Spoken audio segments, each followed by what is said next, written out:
11:12 in the morning. Welcome back live to our studios here in Needham. The mayor is with us. We are appropriately socially distanced.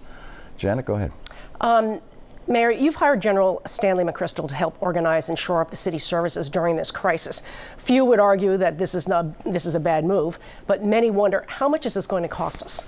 Actually, we have not finalized the contract, and it's going to cost, I don't know what the cost will be, probably hundreds of thousands, a couple $100,000. But what it really is doing for us is General McChrystal and his team are putting in place policies and procedures for us to be able to deal with the coronavirus and the situations that come up as quickly as possible. And what it's doing is building our team in the city of Boston to be able to prepare. So, for example, when it comes to food pantries and food banks, and how do we get food out to our communities, and how do we get food out to our most vulnerable? When it comes to our seniors, making sure that we have all the procedures in place to be able to, again, bring them food and bring them services that they need. So I think that, this is an idea I think every governor and mayor and the president should do as well, having a team around them. I'm assuming the president has one, having a team around them as a third party, kind of looking through the procedures that we're moving forward to see if we're touching all the bases, if you will. Especially since as you are predicting, it's going to get a lot worse before it gets better. Like I said, we've never done this before. This is something that myself, the governor, and other elected officials that are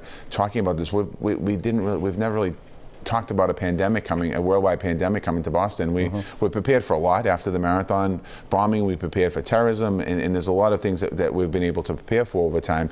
But thinking about this was unthinkable, quite honestly, 2 months ago or 3 months ago, and now it's right here on our doorstep. And there's no briefing, and there's no procedures in place to deal with this. And every city is I don't want to say we're caught off guard, because we weren't, but shutting down society as we know it for the most part is something that I would never have imagined I would be doing as mayor of the city of Boston. Maybe under the umbrella of hope.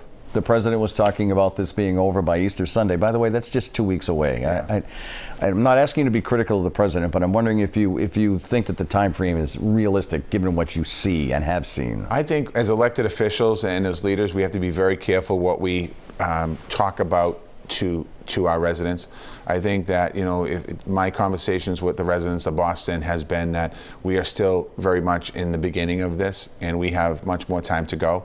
And there will be a time for us to have a conversation about how we get out of this. But I think that giving people some type of, I don't want to say false hope, but maybe empty promises that this is going to happen. What we don't want to see happen is when we think we're on the other side, when we hit the kind of the plateau of cases, and we start to see those cases going down, that's not the time to come out of your house. We need to make sure that we get through a period of time so that we don't see a resurgence of coronavirus cases. And that's what, watching what's happened in Hong Kong and other parts of the world, people thought in Hong Kong they had this thing, they beat it and they won, and then people started coming out, and we've seen a little bit of surge now. So we have to make sure that as we pass along our messaging to the people of Boston, Massachusetts, and the country, we have to be consistent. And somebody going out and saying, we're going to be open by Easter, that's not true. And I think the president actually walked those words back. Yeah. How's your mother? Is she okay? She's good. She's watching today, so hi, Mom. Good. Well, Lisa, if you get an opportunity to say hi, Mom, I know you'd like to reach through the screen and hug her. I'm sure you would. Yeah. Mayor Walsh, thank you so much for joining us. The Sunday Roundtable is next, and Prescription for Credibility, how Dr. Anthony Fauci is able to walk a tightrope with the White House. We'll be right back.